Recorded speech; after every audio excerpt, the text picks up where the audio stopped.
bien, estamos ahora con el doctor César Azabache, distinguido penalista, para conversar acerca de algo que el presidente mencionó o exhortó en su mensaje al Congreso de 28 de julio. Dijo el presidente: exhorto al Congreso de la República a dar prioridad a los proyectos de ley que proponen la muerte civil a deudores por corrupción, la imprescriptibilidad de estos delitos, así como todas aquellas iniciativas encaminadas a sancionar drásticamente a los corruptos. Habló del tema penitenciario, en fin. Se construirán 8 nuevos establecimientos penales. Sobre eso también podemos hablar ahora con el doctor César Azabache. Doctor, buenas noches. Buenas noches. Bueno, explíquenos cómo es este asunto de la muerte civil y si esto está bien o no está bien. Bueno, todavía no está muy clara la idea exacta que está en discusión, ¿no? El presidente en efecto hizo una exhortación que como tal es saludable. Cualquier llamamiento a evitar la impunidad en casos de corrupción es por definición saludable.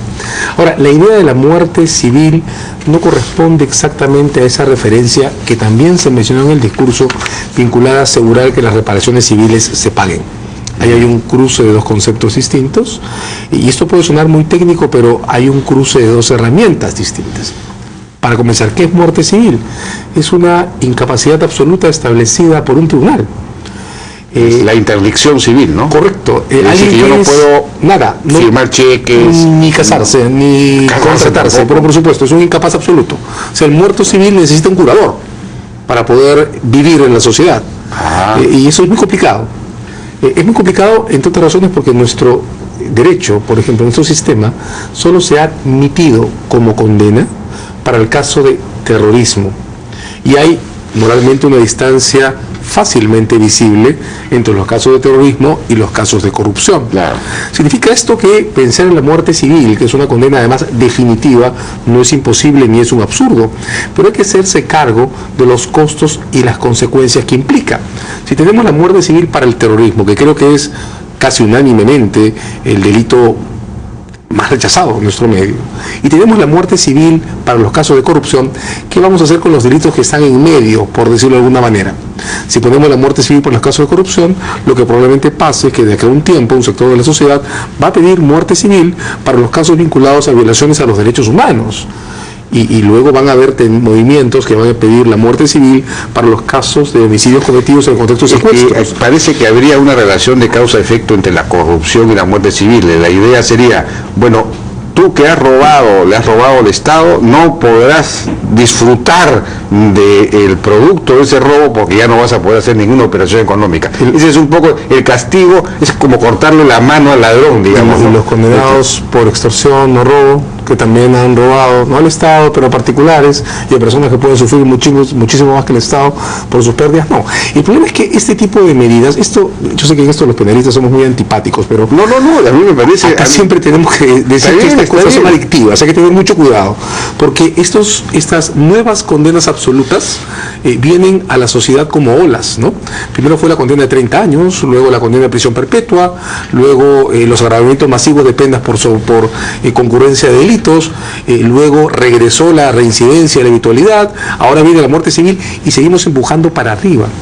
Eso es interesante porque en los manuales de economía básicos, Becker y demás, queda bastante claro que lo único que expresamos cuando empujamos estas tendencias, que son inevitables y que se siguen en todo el mundo, pero lo único que empujamos es tapar realidades en las que el primer peldaño del sistema de justicia penal, el que tiene que atrapar delincuentes, no está funcionando. De eso vamos a hablar ahora. Sí, claro, eso es lo básico. Sí. Pero, claro, la muerte civil es una especie de cadena perpetua. ¿No? Es una condena definitiva. Es una condena perpetua. Exacto, es una condena definitiva. ¿No? Y ahí, como digo, el problema está en cuál va a ser el siguiente delito de la lista, porque yo no estoy seguro si, esa cierta relativa aceptación que ha provocado la idea de la muerte civil para corrupción tenga el mismo efecto cuando alguien proponga que entonces también se aplique la muerte civil para quienes violaron derechos humanos, por ejemplo. Claro, es un delito, además, los delitos terriblemente grave también. El delito de corrupción puede ser... puede admitir grados, ¿no? Puede ser una cosa menor realmente. Pero por supuesto, porque entonces muerte civil por una cosa menor, ¿a partir de qué monto, digamos, de robo al Estado hay muerte civil? complicado. Por definición, habría que pensar en criterios que restrinjan los casos a los más graves, pensando en el grado o la posición del culpable, pensando en el monto de los perjuicios que genera o la gravedad del comportamiento, pero es muy complicado pensar en términos generales. Pero además se puede prestar a persecución política, ¿no?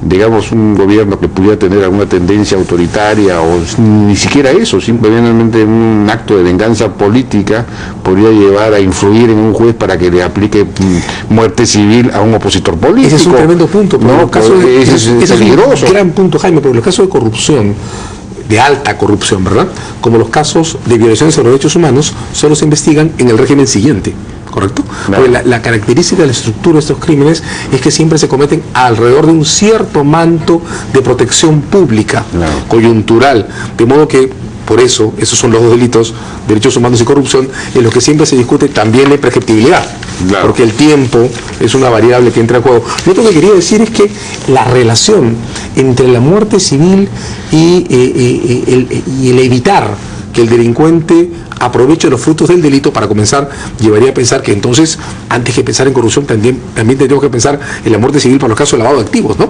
Y los casos de narcotráfico, y los casos de tráfico de migrantes ilegales, y todos los casos que producen dinero, pero resulta que la mitad del Código Penal produce dinero. De otro lado, si se trata de evitar que la gente disfrute, que los delincuentes disfruten los productos obtenidos por el delito, pues hay una gama de muchísimas otras medidas que están sobre la mesa y que, para suerte, por ejemplo, las procuradurías, la de terrorismo, la de drogas, la de lavado de activos y la anticorrupción, han venido implementando. Asegurar que una persona no aproveche los frutos del delito supone discutir medidas provisionales, embargos, suspensiones de competencias, suspensiones de habilidades al principio del procedimiento y al final del procedimiento, cuando hay que asegurar el pago de la reparación civil. He escuchado, por ejemplo, en parte de los comentarios que se han hecho del proyecto de ley que se presentó hoy día, que no es del Ejecutivo, sino uno de los congresistas de la mayoría, en el que está intentando relacionar algo parecido a la muerte civil con alguna forma de asegurar que las indemnizaciones al Estado se paguen. Bueno, para eso no necesita ninguna muerte civil, lo que se necesita es una medida cautelar, dictada la sentencia, que impida que el sospechoso o incluso las personas de su entorno puedan realizar determinado tipo de negocios hasta que la reparación civil sea completamente satisfecha. De modo que es un gran discurso, es un gran mensaje, es una gran idea empujar al sistema a reducir los márgenes de impunidad en este tipo de casos, pero hay que tener mucho cuidado con los instrumentos que se utilizan y con la precisión de los efectos y además con los costos institucionales que ellos pueden importar, ¿verdad? Ahora, lo que hasta ahora no tiene respuesta de parte del Estado son los delitos menores, ¿no? La impunidad de los delitos menores, de las faltas de los delitos menores. ¿Qué es lo que hace? Hoy día hay un buen artículo de Enzo de Filipe en la página económica del comercio que se llama Crimen sin castigo, donde dice algo que es obvio, ¿no? Y es que ahí donde crece la delincuencia es porque hay impunidad. Y aquí hay impunidad en los niveles menores de la delincuencia porque no hay un sistema de centros de detenciones menores, de cárceles municipales o centros de reclusión locales, digamos, que permitan castigar pues por unas semanas o meses al que recién comienza, digamos. Entonces el que recién comienza puede comenzar varios años sin que le pase nada, no puede seguir comenzando. Entonces ese es un tema que no lo ven, yo no sé qué pasa. Es curioso, ¿no? Y eso está discutido desde que se difundió la teoría de las ventanas rotas, ¿no? Claro. Si alguien rompe un vidrio y nadie lo repara, pues entonces todos los vidrios se van abajo. También en corrupción pasa lo mismo, Jaime. Es muy probable, alguna vez hemos comentado que los delitos que afectan a las personas son los que se cometen en sus barrios, ¿no?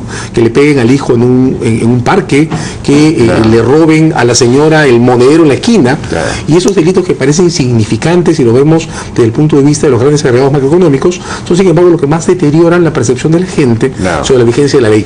En corrupción pasa lo mismo. Es posible que prácticas habitualmente toleradas, como las coimas de 20 soles por pasarse un semáforo en rojo, sean mucho más lesivas en términos de vigencia de la ley que los grandes actos de corrupción que todos sabemos que tarde o temprano se van a sancionar de alguna manera. Y ese tipo de asuntos no se resuelven tampoco con las medidas que pueden agravar la condena de los grandes crímenes, se resuelven o se resolverán el día que terminemos de tomar en serio la idea de que el sistema de justicia penal tiene que mirar primero a las personas, y las personas viven en zonas vecinales, las personas viven en su hábitat normal y los crímenes se cometen ahí, y eso supone un sistema de justicia que mire las municipalidades, supone, ya hay comisarías en las municipalidades, pero potenciarlas en un sistema de persecución del delito, fiscalías que trabajen con las comisarías, y supone, sin lugar a dudas, centros municipales de detención, supone oficinas municipales de control de condenas, como los servicios comunitarios. ¿Alguna vez has visto tú cerca de tu casa algo pintando aceras? No existe. Y sin embargo, te aseguro que el día que una persona detenida por conducir en estado de ebriedad en Barranco, Miraflores, San Isidro, donde sea, tenga que pasarse los sábados mediodía pintando la avenida Javier Prado, deja de hacerlo para toda su vida. O sea, la capacidad disuasiva del sistema no se realiza con las grandes medidas para los casos espectaculares, se realiza en el día a día y requiere atención municipal. Y eso es lo que nos volvimos a perder después de todos los debates de seguridad ciudadana, ¿no? Porque lo hemos dicho todos y nadie ni siquiera en el Congreso, que se ha estado revisando se ha estado dando una serie de leyes vinculadas a la seguridad, se ha tomado en cuenta esto. Se ha hablado de la reincidencia de las faltas, eso está bien, pero... Sí, como los juzgados de tránsito también están bien, pero el sistema completo integrado, por ninguna parte. César Azabache, muchas gracias por siempre tan acertado, tan claro, César Azabache, en sus análisis. Vamos a una pausa y regresamos ahora con Cucha García. Ella es la directora del Colegio Trainer. Vamos a preguntarle por qué las matemáticas se enseñan tan mal en el Perú y por qué hay pocos ingenieros por esa razón. Regresamos.